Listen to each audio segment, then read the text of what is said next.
All right, welcome to the Precision Protocol series brought to you by Biocanic. I am Jeremy, the CEO and co-founder of Biocanic, and today I am joined by my brilliant co-host, Brendan Vermeiere from Metabolic Solutions.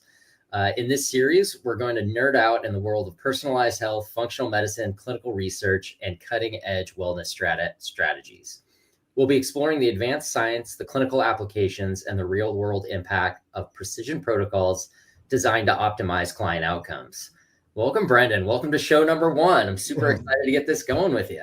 Hey, likewise, brother. I appreciate the opportunity. And I was so blown away by the intro animation there. I'm like, oh man, this is so cool. Happy to be here.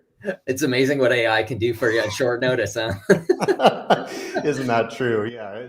Within a year, it might not need us anymore. And it'll just be like 2 avatars of us talking. Yeah, exactly. Well, listen, in show 1, today we're going to be tackling a topic that's at the forefront of longevity medicine. Longevity age clocks. Specifically, we're going to ask the critical question, are these tools truly clinically useful, or are they just a bunch of noise and hype?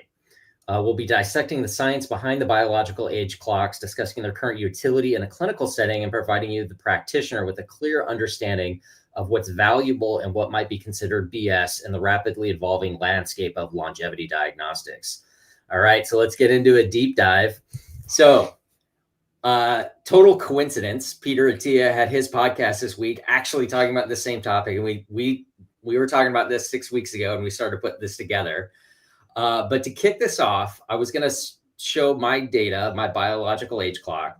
So for the people out there, I do all the testing all the time, and I ran Function Health, so the Quest Diagnostic Services, back to back with Superpower. And if you're not familiar, they're both direct-to-consumer testing companies. A lot of our practitioners are seeing those consumers come to them with questions. A lot of the biological age clocks are kind of bringing in these questions. So I think it'd be great just to kind of show my side-by-side comparison. So on the left, we have my Function Health biological age. And by the way, I am 48 years old, just turned 48 in March. So technically I am about 9.5 years younger than my calendar age, according to Quest and Function Health. However, on the right-hand side with Superpower, which is done through LabCorp, my biological age is 42.4. So I am slightly older, according to Superpower, aka LabCorp, than I am with Quest. So Brendan, let's just kick it off there. Where do you want to start? Well, looking at this is, I guess, a little bit more reassuring than some of the prep work that I did. At least there's a little bit more congruence. They're both lower than your chronological age, but certainly, as I think we both listened to on that Peter Attia podcast, the variability from one test to the other, the algorithms, what technology is being used to calculate it. I have a lot of thoughts, but I'm curious your take on it. Yeah, I mean, I think if you saw, I'll put it back up here so you can kind of see even my biological age. So I've been in Function Health since like the very beginning beta. So I'm on year 3 now. So I have a lot of experience, but you can see it's relatively stable, right? But that's also a bit indicative about me, right? So, I've been working with my wife, Jen, been on this health journey for a long time. I am way past the world of, walking in, getting blood work, and it'd be shocking to me. Right. I'm very much doing regular longitudinal Dutch testing, GI map testing, blood testing. So it's probably not shocking that my values are kind of stable over time. I've kind of got to that point in my health journey. So I guess maybe peeling back the onion a little bit, let's talk a little bit about the science and the data behind what a biological age clock means and kind of what your take is on it. Yeah, well, looking into all this stuff, because I've never been the type of guy. I am constantly preaching we have to track physiology more than chase root causes. I feel like I've kind of built my career on this idea of like, well, if we're going to say we're evidence-based, we have to actually be evidence-based and summon forth the data. And so especially with advanced biomarker analysis and using the most cutting edge, clinically validated comprehensive biomarkers, when I was looking into, I understand the idea that especially the world consumers, they want easy, right? So it makes a lot of sense that if we just had one ultimate biomarker, right? Like our biological age, it's reflective of how well we're taking care of our cells. I can understand the appeal of why we would want that, but at the same time, I can't help but immediately, as a practitioner, I kind of want to reject it and be like, there's no way that any calculated, estimated, biological age could ever really replace like deep biomarker analysis. That's kind of my first take on it. And I can see why there would be the hunger, the thirst for the quest of developing that ultimate biomarker, but it will never be a replacement for high level practitioner doing deep biomarker analysis. That's kind of my first take. Yeah. And, I think to a consumer where you have to offer this kind of broad-based metabolic testing, and, function is not the only person out there, or superpower. We now have Everlywell. We have, I think, Levels. The CGM company is offering 100 blood-based biomarkers. And so there's probably a need to synthesize it down to an actionable value. But then the reality is, what does that, I think, does it create more confusion, or is it actually useful? And the example being is, we don't know if superpower or function health is going to be right for me unless there were two others of me, and the one me died and one me lasted 5 years longer, one person lasted 9 years longer. And so there really isn't a proof point to ever prove that these are actually ever going to be real or actually useful beyond just an engagement model. Mm-hmm. Well, and I saw, I'm guessing with both the Quest and LabCorp versions there, I would imagine or presume that, I think my camera might be frozen, but I would presume those are both based on the clinical blood chemistry markers, like some of the more rudimentary ones, the albumin and creatinine and CRP and stuff like that. So I immediately can't help but think about the physiological flux of, like, let's say you did the biological age test, when you're recovering from an acute infection like a virus or something like that, and you have elevated immune activation, inflammation, and then obviously if you redo those same biomarkers and calculate the biological age after viral infection resolution, you hypothetically would have completely different ages. So it's almost like that sort of immunological insult aged you temporarily, and then as the infection and inflammation resolves, all of a sudden you're like 10 years younger biologically. Mm-hmm. Yeah. So maybe kind of peel back the onion. You kind of mentioned a few of the biomarkers, what were the ones that really stuck out from the commonality standpoint? I mean, when I was looking at the list of the markers used to calculate like the pheno age, I thought it was interesting. I mean, very rudimentary biomarkers, like a lot of them are very classic, kind of old school ones that, are going to be cheap and easily accessible, which makes sense from kind of serial monitoring of the mass populace, because every conventional doctor's office, everybody's going to be doing at least the CMP, the CBC, and so the creatinine or the albumin. But we have so much newer, more sensitive biomarkers that then, I mean, the next evolution of that calculation and everything would be then using more advanced, like instead of creatinine, which is so heavily influenced by creatine supplementation or muscle mass or exercise activity, why don't we use cystatin C, which would be the gold standard for kidney filtration? So I think, if individuals are able to recognize that the biological age would be kind of a crude calculation based on the current state of physiology, then it kind of hopefully would inspire them to be a little bit more granular of monitoring the individual biomarkers and seeing how their physiological domains are either progressing or regressing, and then how that plays into that estimated calculation. Yeah. So, and this has come up quite a bit with our customers. Obviously Function Health has done a great job marketing itself. They had an Amazon Prime Day that got essentially their service all the way down to something like $350. So very affordable access to very comprehensive blood chemistry. Most of our practitioners struggle to get that for their clients because the cost so they must have negotiated a really great rate. So taking this to a practitioner level, person comes in, I come to you, I'm 48 years old, and it's not this data, but my biological age is 58. Where are you going to start as a practitioner when that person comes to you with that biological age and that test report? It's kind of similar to when I have clients coming to me with, you name the functional test, where a lot of the people that come to see me are like, hey, I believe that I have MCAS and mold and SIRS and POTS and mitochondrial dysfunction, leaky this, leaky that. I guess what my concern would be, because we see this a lot in the functional space, and whether it's the biological age of maybe they're experiencing some anxiety or distress because they just did this commercial test that's telling them they're like 10 years closer to the grave than they think they should be chronologically.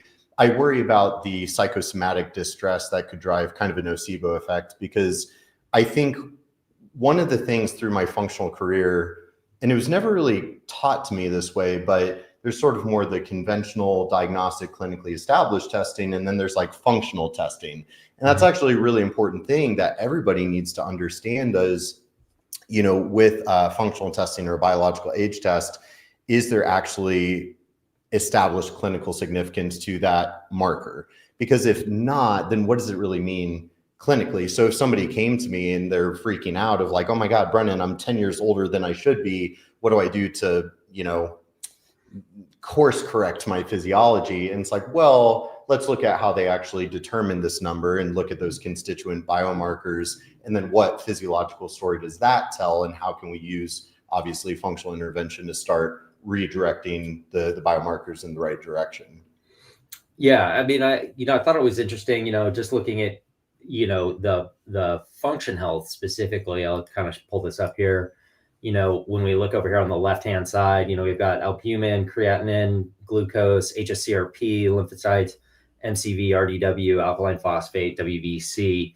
So maybe just kind of walk through people, just, what you're looking at with each one of those markers. And then also why it may be, I'm thinking about hsCRP, right? I think you talked about this. You could have a transient issue and that value can go off the chart. So, maybe just walk through each one of those and kind of how that would factor into a biological age. Oh, 100%. Yeah. And that's the same list I was looking at before, which it makes sense. We're going to have way more ample data. I know they use like the NHANES data of like N of what, 9,300 or something like that to come up with this. And it makes perfect sense because these chemistries, these clinical chemistries, very basic, very rudimentary, tried, true, plenty of large body evidence behind it. So like, CRP, to your point, is a great example, or even the white blood cell count. Of course, if somebody has some sort of immunological perturbation or some kind of infectious issue or upregulated immune system, I mean, we know like a elevated white blood cell count or high neutrophil percentage, especially corresponding with, high platelets or an elevated C-reactive protein, all clues towards immune activation and inflammation. But even CRP, which sure, it's the most broadly used, well-studied marker of inflammation. But these days, I mean, we have better markers because CRP is so not interleukin-6 specific, but highly IL-6 dependent. Whereas there's more broad systemic markers like glyc-A. So if I was trying to make this better, I would immediately swap out like glyc-A as the marker for inflammation instead of CRP. Or like for glucose, why not do an HbA1c or insulin or something rather than just straight glucose that's going to be so up and down all the time. Or even albumin, which, as a hepatic protein, it takes either quite a bit of dehydration to get like an elevated albumin or an extreme amount of inflammation or kind of terminal starvation to try to get albumin too low. So like, I totally understand why they would use these markers because they have the data to try to estimate the biological age off that. But, I'm already thinking ahead of like, we have continuous glucose monitors, which are great. Imagine when we have like continuous blood chemistry monitors where then it could like use more sophisticated markers and almost like calculate your biological age in real time. So then on like a day-to-day basis, you're seeing of like you drink, you have a few beers or something, and all of a sudden your biological age jumps up by like 5 years. And then you go through a detox and you sort of calm that down. Yeah, no, it's interesting because, like I said, I've been doing this kind of consumer longitudinal blood testing for a while. So I'm a transiently high glucose. So even if I fast or anything like that, my glucose does not go down very low. And on one occasion, I remember I went to the wrong quest, or I thought the quest was in a different location. I was in a hurry. I got there and I think my glucose was, 105 or 109 or something, right? So that was immediately flagged as high. Even though like if I had, been in a normal kind of non-adrenal stress state, I would have been like 95, right? Whereas PM, it's 90 to 110, no matter what I do, eat low carb, high protein, it's always within that window. And it was interesting because that's seemingly one of those things that seemingly has higher index to it. And, my HbA1c, there's a bit of a discordance between my HbA1c and where my fasting glucose sits. Right. So whenever we look at, if you look at, an HbA1c, you can or you take a glucose, you can estimate HbA1c. My HbA1c would always be higher, yet it's always 4.9, 4.9 to 5. And it always bounces between those two, which is always kind of an interesting bio-individuality based what I believe is my, my individual genetics components, enzymes, whatever it may be. Yeah. Well, and I noticed too on your kind of plotted chart there with function, I mean, it looks like you've done 4 or 5 of their standard chemistry that they're calculating that. I did like seeing, because that's kind of that's your whole thing. It's kind of my whole shtick of like track the data. That's what Biocanic is really built on, right? And so at least from a data tracking perspective, there was congruency to your biological age on that plotted function health chart. And of course, if they're using the same equation, the same coefficient based on the same clinical chemistries, to me, that makes it a little bit more valuable. I mean, especially after, listening to the YouTube video and podcast you sent me ahead of time, there's no way I could sit here and, fully endorse it per se. But I'm a nuanced kind of guy of like, it's all contextual if there's value to it. And especially I do believe in simplifying things for clients to make it a little bit more palatable, because you can't expect like your average functional medicine client to understand all the biomarkers. But if they can at least understand like, hey, well, this score is based on, these 8, 9 biomarkers that we're serial tracking on an annual or biannual basis, then there could be some glimmer of value there. Yeah. And kind of maybe what's your take? I mean, one of the things that's clearly missing, cortisol, hormone function. Why, why is that not factored into a biological clock? Yeah, you would think it would be. Looking at that list, I mean, even like if you're going to do creatinine, why not do blood urea nitrogen as well? Or then with the glucose, why not throw in, insulin? Or, I think one of my favorite biomarkers related to immunosenescence and inflammation would be like the copper to zinc ratio. There's some really cool research that's looking at like, okay, well, as the body is aging, it alters the bioavailability of copper and zinc, and it changes blood levels and therefore changes the ratio. So one of the things that we see emerging is as people are aging and undergoing cellular aging, immunosenescence, that copper zinc ratio starts creeping up and up and up. But it also happens acutely, like during infection. So somebody got sick, they have a fever, they'll have an elevated copper zinc ratio temporarily until the inflammation resolves and whatnot. And then that ratio would decrease a little bit. So certainly I think there's going to be better, more sensitive markers, or even with my focus on more like neuro longevity of how do we preserve the brain and whatnot. We have some great markers of neuroinflammation, neurodegeneration too. So you could imagine, I could see a world where, let's say, somebody that's like ApoE positive and they have more genetic propensity towards Alzheimer's, and then they could maybe even have like signs of dementia or some of those markers being disturbed, but maybe the physiological disturbance isn't deep enough to alter some of these more rudimentary markers because those physiological domains and pathways are different. So I guess as long as clinicians aren't, substituting like the deep analysis and bio-individual analysis for just a generic biological age. But certainly I think if consumers are tracking it regularly and controlling for the variables and seeing how it shifts over time. What's, kind of, this is obviously blood biochemistry based biological clocks. What's your take on epigenetic testing or telomere testing? Yeah, I was going to say, because I saw one of the other big ones that they'll use for the biological age was like the DNA methylation, which is an interesting idea, or than the telomere length. I'm not sure how I feel about like the telomere length thing, because then now it's like, okay, maybe some peptides might like make your telomeres longer, but we have no idea if like, even if we could, extend telomere length in humans, does that have any biological effect from an aging perspective?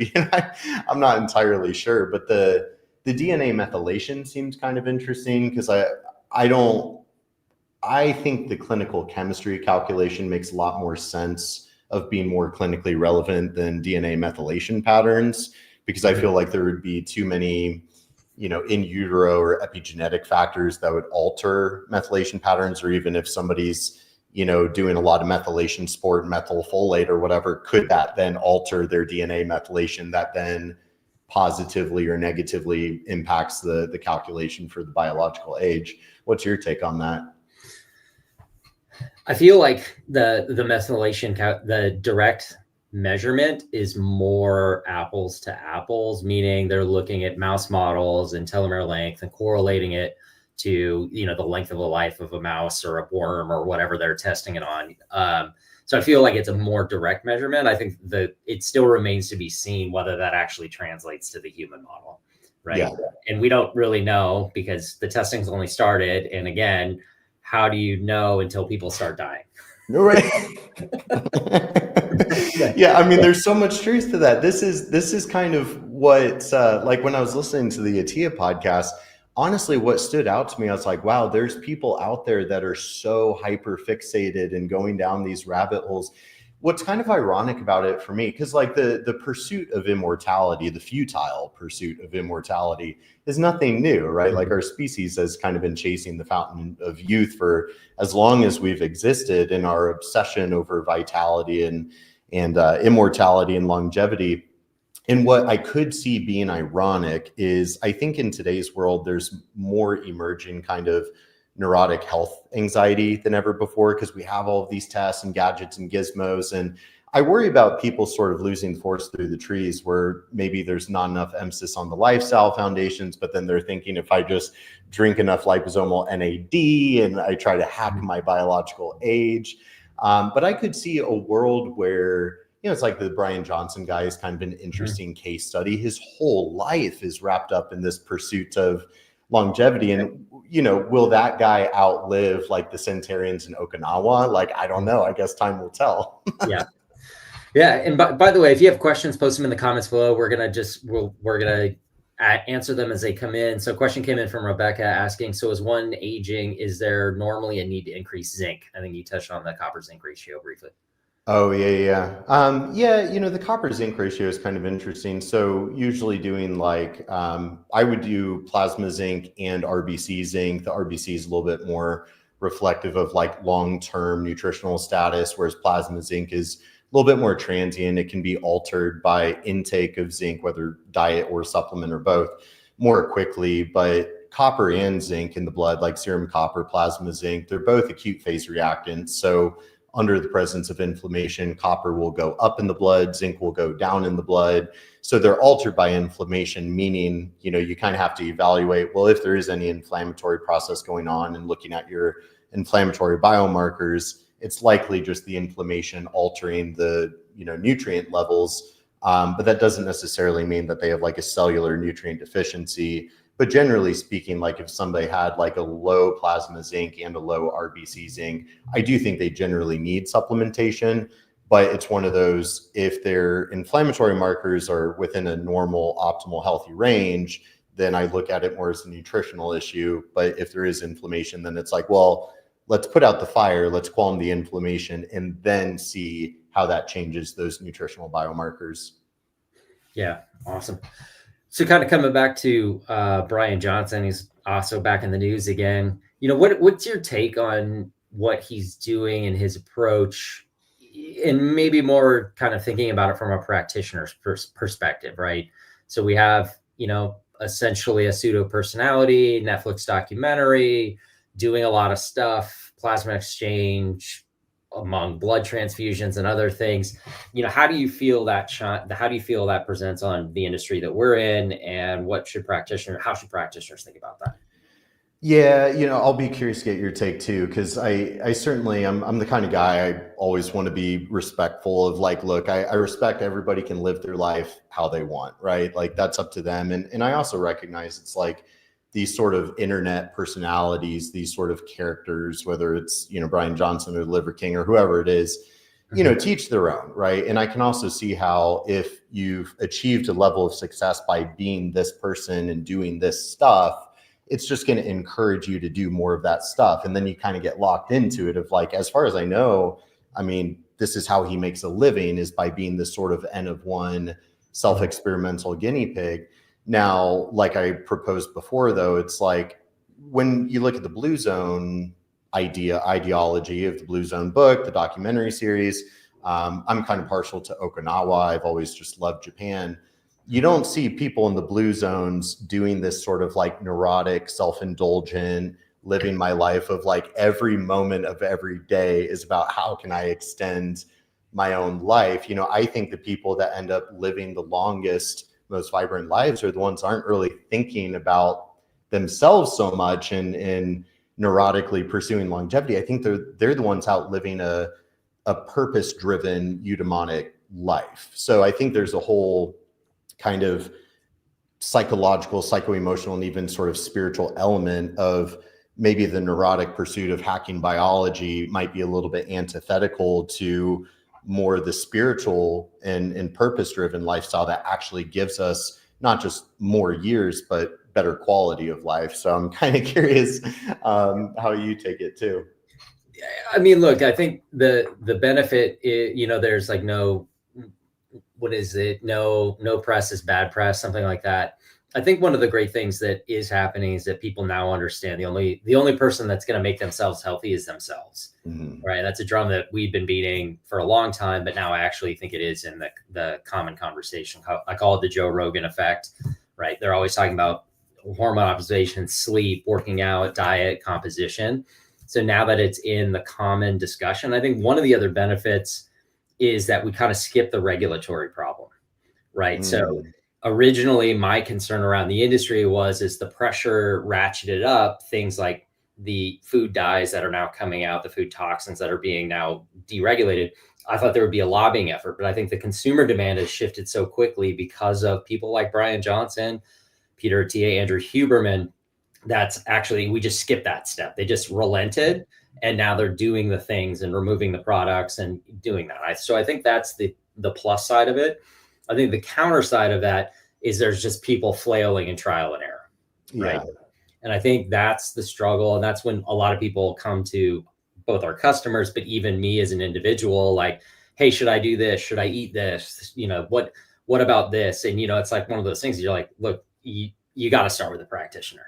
Yeah. Because somebody's got to at least understand where you're at in your life and meet you there to get you a structure to get started. Otherwise, you're doing 100 things all at once, and then none of them work out because you don't know what's actually working for you as an individual.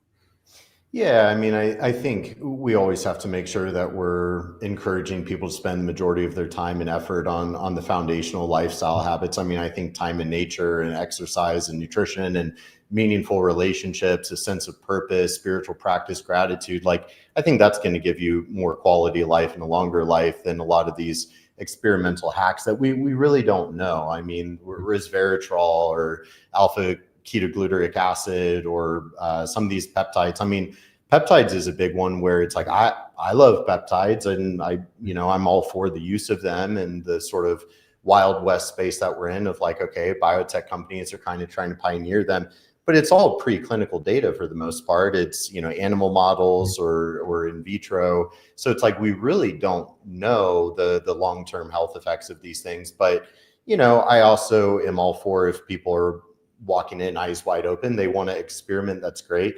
But to me, there's the hierarchy of foundations of making sure those foundational elements that keep kind of rattling off, those are in place, and then we can further optimize or try to hack or whatnot.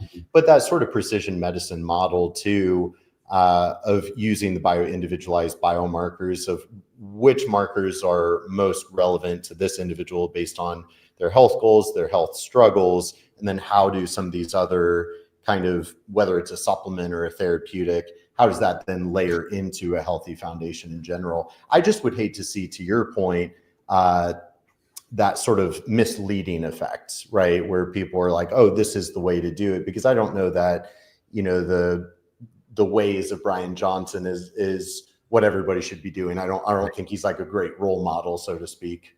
Yeah.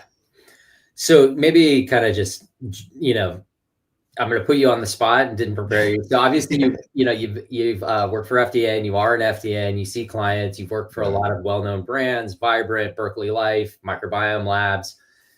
If you were going to start a longevity program for working with clients, what would that program encompass? Yeah, well, I mean, I'm highly biased just based on my journey and whatnot, but I'm always a big advocate of like, assuming, I always like to preface, first off, we really don't need lab testing to help people. As much as my whole career is very lab testing centric, and the deeper I get into my career, the more strongly I feel about objectivity. Right. And that's kind of why I'm constantly preaching about tracking physiology, not chasing root causes. Right. It's so easy to kind of get caught in the hamster wheel of like, well, maybe it's parasite, maybe it's mycotoxins, maybe it's MCAS, maybe it's whatever these mysterious root causes are. And the pursuit of that can actually take people away from doing what it takes to really build health and optimize physiology. So if you're not tracking clinically validated biomarkers that have clinical significance, that keeps us rooted in objectivity. That keeps us rooted in a framework for success. So that way it's not subjective anecdotes of like, well, I'm taking all these supplements, I don't feel different. It's amazing too, like, for example, a lot of people that come to me, many of them think they have neuroinflammation because they've been consuming a lot of my content. They're like, oh, I need to do the mental map to test my neuroinflammation. I would say like 80 to 90% of the time, they really don't have measurable neuroinflammation. And I almost worry of like, well, did you guys just kind of waste your money on that? But at the same time, being able to prove to them with objective data that like you don't have neuroinflammation, so you don't need to worry about that. And even sometimes in the session, people will be like, oh, I feel so much better already. I feel hopeful for the first time. I feel a sense of relief, like a big weight is off my shoulders, knowing that I don't have the scary thing I thought I did.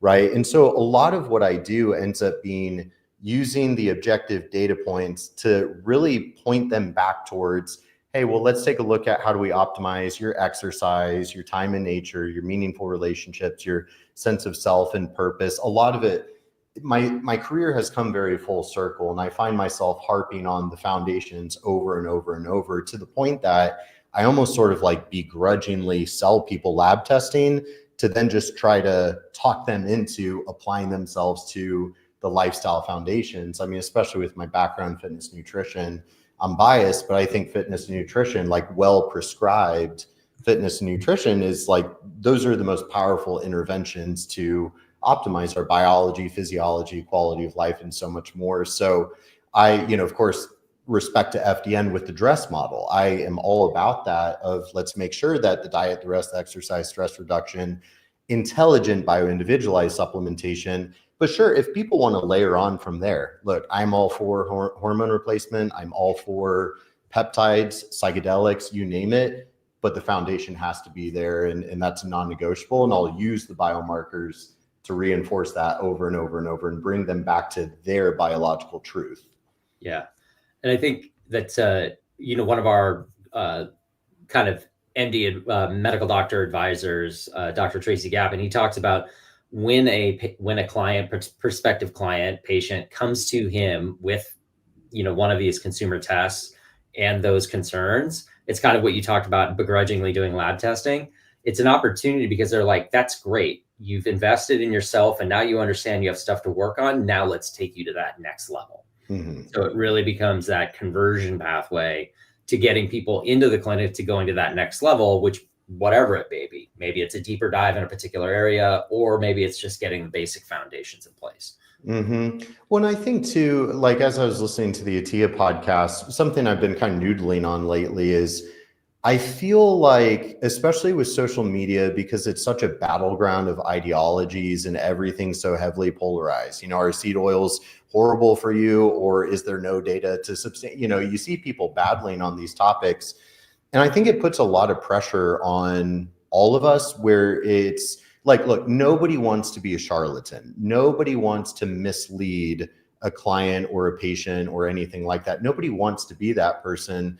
And there's always the nuance in the context. The N of one individual context is really what matters most, because like you could make an argument for everything with mycotoxin testing. If you run that on everybody and you see, well, gosh, a lot of people have mycotoxins in their urine, But is that a bad thing? And are they using that data to pathologize it? And that freaks out, stresses out the client, and induces a nocebo effect. So what I often preach to my students in my program is there can sometimes be a really fine line between identifying a healing opportunity where there is one versus creating a problem where there wasn't one and didn't need to be one. And that's kind of that individualization. So I think as practitioners, it's all about how do we meet them where they're at? You know, like if they're super excited of like, hey, I just did this test and I did this biological age, it's not going to really serve the relationship to poo-poo on them of like, oh, that's worthless. You wasted your money. To your point, like that's great that you did that. And let's really take a hard look at like, what does that really mean or not mean? And what data points are we maybe missing that might be more helpful for you? So that's coaching psychology. That's having a bedside manner. That's being able to meet the individual where they're at and then empower, educate them to get to the next level. And that can always be done ethically. It kind of becomes a conversation around ethics and the motivational interviewing process of effective psychological coaching. Yeah, no,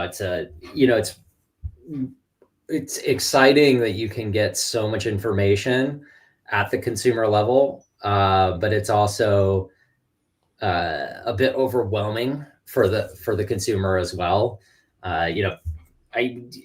If anybody isn't aware, for practitioners that are working with clients that try to get their blood chemistry done through the medical system, there is an active incentive to actually not approve those individual tests. So even things ApoB, LDL particle size. So and that is a financial incentive to kind of decrease overall, quote unquote, unnecessary lab testing in the traditional healthcare system. So this is a great opportunity to get cost-effective blood chemistry, comprehensive blood work there. But then it also, exactly to your point, it opens the door for additional concerns. Mm-hmm. I referred to a friend of mine, particular cardiovascular blood biomarker, bit out of range, nothing crazy, but yes, it was high. And questions were like, oh my God, what do I need to do? Or do I need a PCSK9 inhibitor? What about statin therapy? All this other stuff. And you're like, whoa. Like you had, 110 biomarkers and you had 3 that didn't look good. Let's just calm down and let's take a step back and let's see what's actually going on with you as an individual.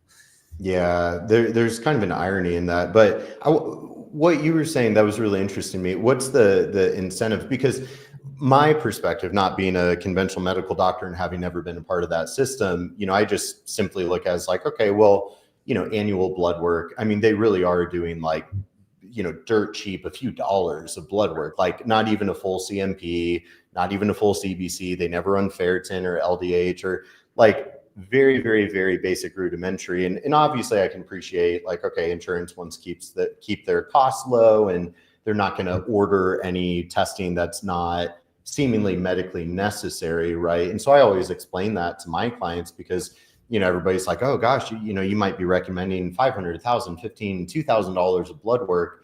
Why can't I just go get through the doctor? And it's like, well, they have access to all of these fancy biomarkers. It's not part of standard of care. So I was curious to learn more about what are they doing? And I mean, I'm sure it's to keep their costs low, but what does that actually look like? Yeah. So what was starting to happen in the industry? So I had like a note on my iPhone. People would say, hey, I'm going to go get my blood work. What should I ask for? And it was all the stuff that I asked for, right? Yeah. An NMR lipo profile, ApoB, HSCRP, a full thyroid, including reverse T3. And I literally just copy and paste it and sent it off a text message.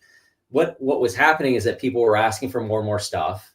2 things are happening. One, a general primary care. And I remember when I got this, because I was doing it for myself, my reverse T3 was low because I was on ketogenic or something. She's like, I don't know what to do with this.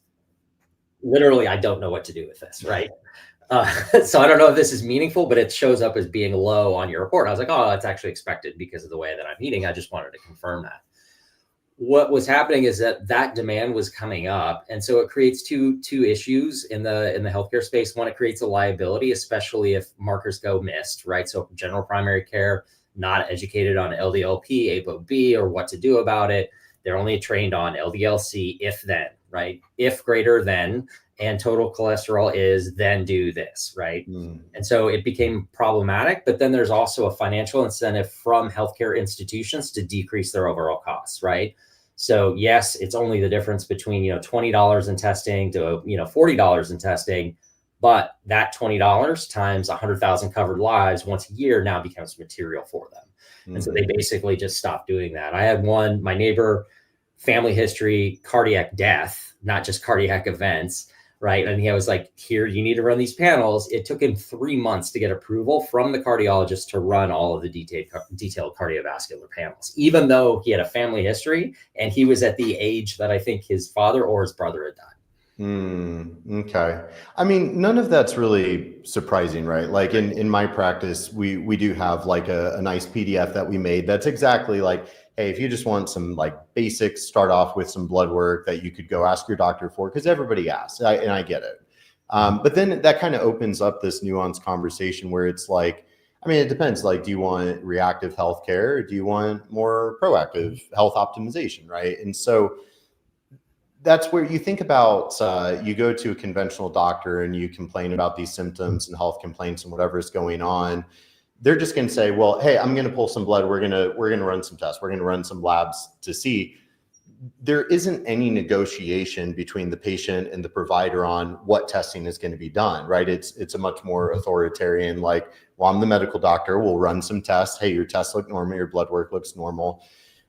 The problem that like I actually run into in my business, which can be hard because we do more concierge, we want to really co-create a not just program, but even a lab panel that they feel good about investing their money into. But the problem we run into is we spend so much customer service time where we're basically negotiating, like, well, do you want to spend, $50 on this marker? Do you want to spend $200 on this marker? And they're trying to understand the rationale, and it becomes unfeasible and unrealistic from just a plain customer service perspective. So it can be like, knowledge is power, but at the same time, I don't know, it's almost like if you were trying to get the oil changed in your car and you don't know anything about car mechanics, and the poor auto mechanic, they're just trying to change your dang oil and get you on your way. But then it's like, well, can you explain like why you're turning this and doing this and whatnot? So when you start involving the client or the patient into their own healthcare, it could potentially require a lot more customer service. So I can see why the conventional system would put safeguards in place to reduce their expenses and prevent that. Then the question is, as functional providers that most of us obviously are not working with insurance, or then it's a much more individualized approach. It kind of opens up this can of worms where then the client and the patient is trying to dictate what testing. So for example, I recently had a newer client who they were really set on like, well, it must be a stealth infection in mold. So I want to do, tick-borne 2.0 and mycotoxins. And I kind of had to talk them out of that of like, well, you only have so much budget for lab testing. And while those tests are great, I need to assess your physiology first. So I had to kind of talk them out of what they were wanting to spend money on and talk them into, well, this data is going to be a lot more meaningful for your health. So again, it's kind of that nuance. But at this point in time, especially with direct-to-consumer testing availability being so widespread, it's like the cat's out of the box. Pandora's box is blown wide open. So then as providers, we have to essentially navigate that sort of D2C market. And how do we become the ones that are guiding them and helping them navigate such a confusing space where there's so many things to buy and invest in? Yeah. All right. Back on longevity. What's your longevity stack? My longevity, a little Shinrin Yoku, a little forest bathing. And, I really practice what I preach with the foundation, certainly, because again, I think the exercise and sunlight and good sleep, nutrition, but, of course, I'm also taking like 30 different supplements on top of that, some of which are kind of more classic anti-aging things like, I take resveratrol and quercetin and some of these senolytic compounds, or I'm a big fan of the peptides and the BPC, whatnot. I will say now I just turned 33, where I'm like, oh man, I'm not a 20-something-year-old for, the first time. So yeah, I mean, I am finding myself caring more about quality of life as I age. I'm not as concerned about PRs or any of that. It's like, I want to feel good for as long as possible.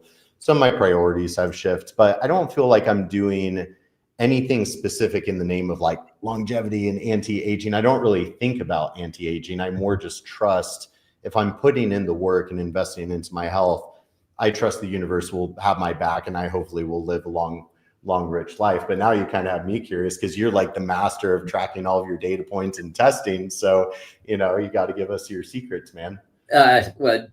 So for me, I mean, it's pretty much routine, right? So daily walk. So I do ruck now. That's a Peter Attia fanboy pickup. I even bought the Go Ruck shoes. So there's an affiliate payment that went off to the Drive podcast for that one.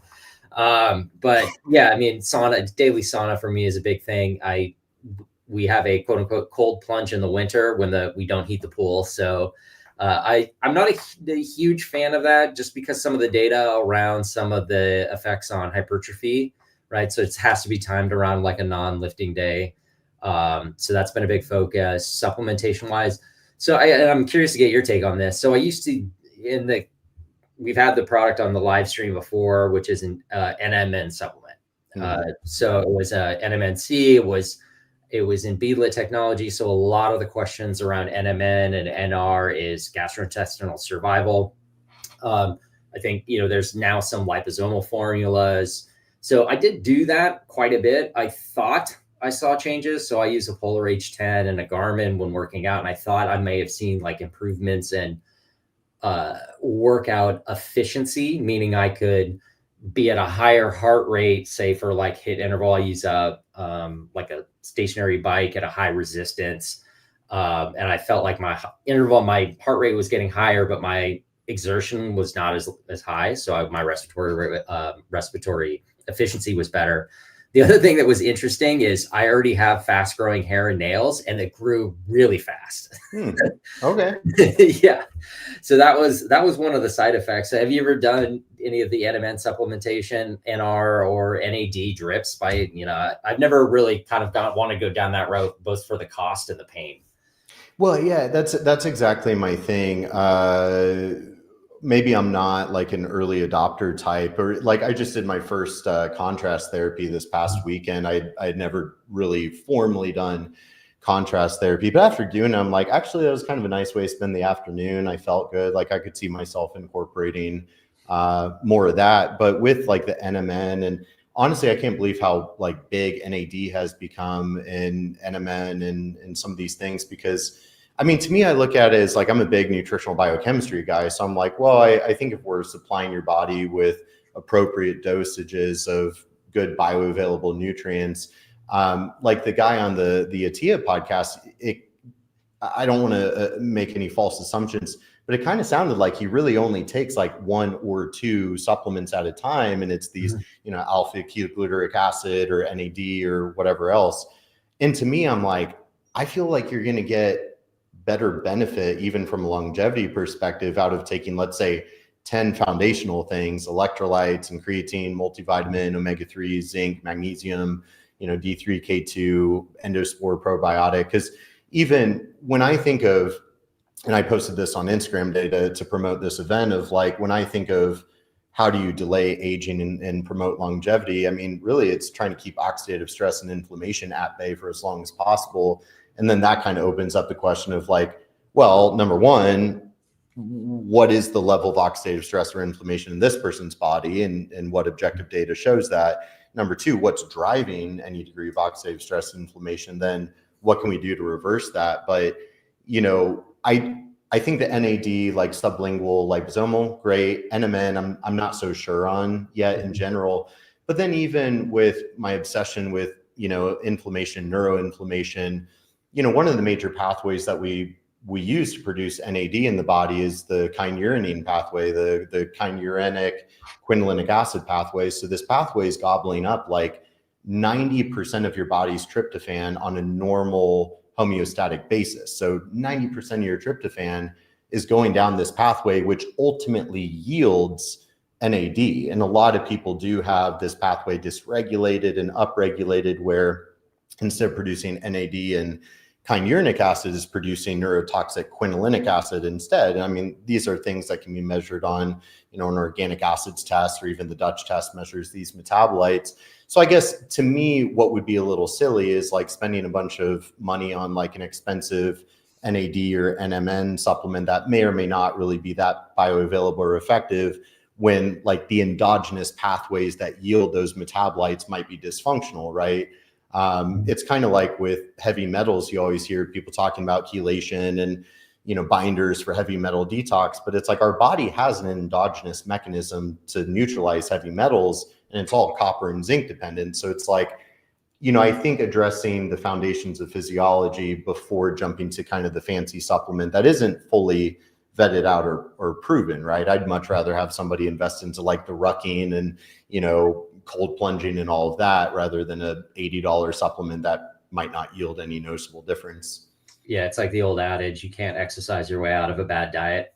100%. Yeah. Well, and speaking of, like, I was so glad to hear Tia and the other guy talking about VO2. I was just posting about this in the FDN group, because when I started my career as a trainer and nutrition coach, I got into lab testing very quickly, and it was all blood work. But I was also a metabolic technician. And so, that was one of my favorite parts of the job, is doing a controlled test where we measure gas exchange either at rest to calculate their resting metabolic rate, or then the VO2, the maximum volume of oxygen they can consume under strenuous exercise load and tension. Because it's like, if we care about mitochondrial capacity or longevity, I mean, there's tons of research showing VO2 is a major predictor of mortality and longevity. So that's how cardiometabolically fit you are. That's how much oxygen can you consume, and how well can your mitochondria convert that into ATP. So somebody was asking in the FDN group of like, well, what's the best mitochondrial test? And I was like, VO2, that's one of the most valuable biomarkers in my mind for this whole conversation. Yeah. So back at the gym, did you guys have like the exercise bike with the plastic? Did you actually have a real room, or was it, because I had been at a couple of those gyms, before VO2 max was like the thing, where they had like kind of taken PVC pipe and they used plastic sheeting, and they used that as their VO2. Is that what you guys had? We didn't have like a plastic tent. It was just, we have the mask with the gas exchange meter. And so, you have somebody on a treadmill or a bike or whatever it is, and we're measuring their heart rate, we're measuring their oxygen and CO2 ratio. And those are really functional indices. That's something that, if you measure, I think mine was like 55 last time I did it. I'm probably not there right now, but you measure the VO2 and then go work out, go work hard, expand your aerobic and anaerobic capacity, raise your anaerobic threshold, improve your oxygen consumption utilization. And then you go back and do it. And you can push that a lot higher when you see your resting metabolic rate increasing. That shows like you're becoming more, well, actually kind of metabolically inefficient, in the sense that your body burns more calories at rest, but ultimately that's a good thing from a metabolic health perspective. Yeah. Just jump into a question. Rebecca asked, what's your opinion on breathing hydrogen? Well, I'm assuming I'm breathing some now, but I'm assuming supplemental hydrogen. Breathing hydrogen. I mean, I do like the molecular hydrogen like tablets. Everybody keeps talking about like the water bottles, which I don't know how effective those are.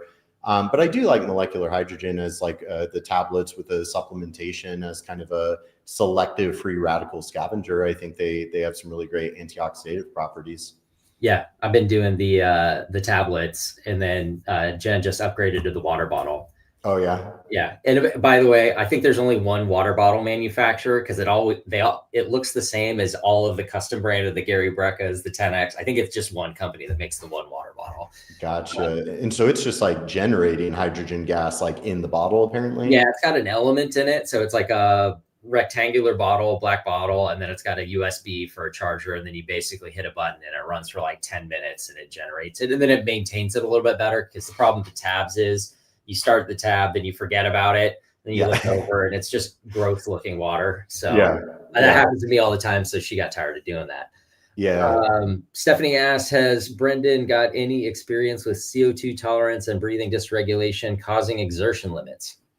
That's kind of an interesting question. I'm trying to kind of unpack what is meant by this.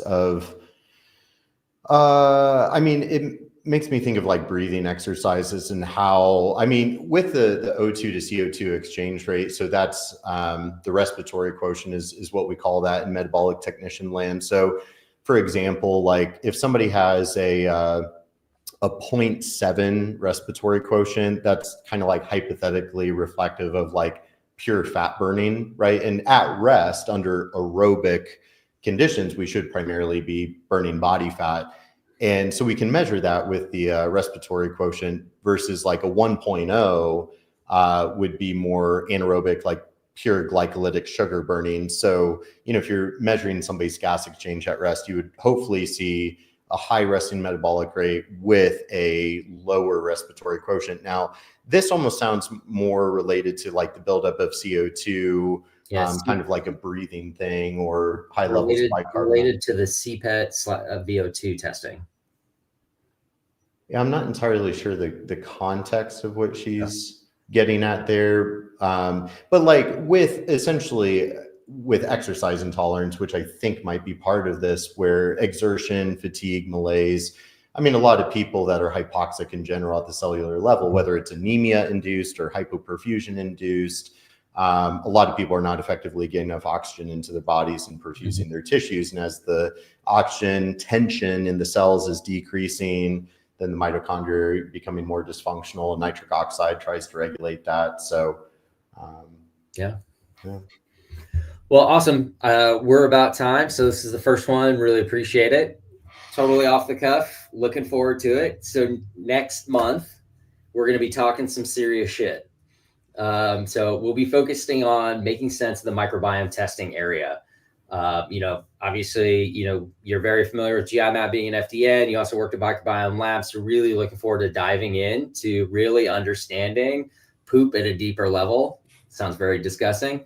But really understanding, how do you make sense of 16S, shotgun sequencing, whole genome sequencing? What does that mean for a clinician? How do you make those choices?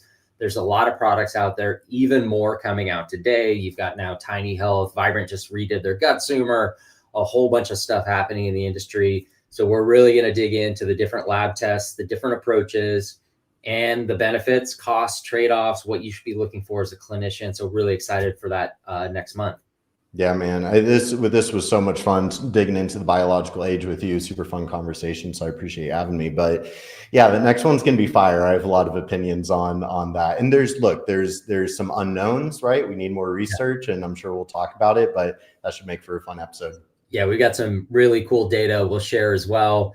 We did a clinical trial using whole genome sequencing, pre and post week 0, week 12, and how to make sense of that, right? When you think about even just, we're talking about blood biomarkers and a biological clock, and now you kind of take that and you take it to an exponential, like a multi-exponential level of the amount of data, and trying to sift through it to really understand what's actionable and meaningful can be challenging. So really looking forward to that discussion. Yeah, me too, my friend. Awesome. Well, thanks, Brendan. Thanks everybody that joined live, and we'll post the replay.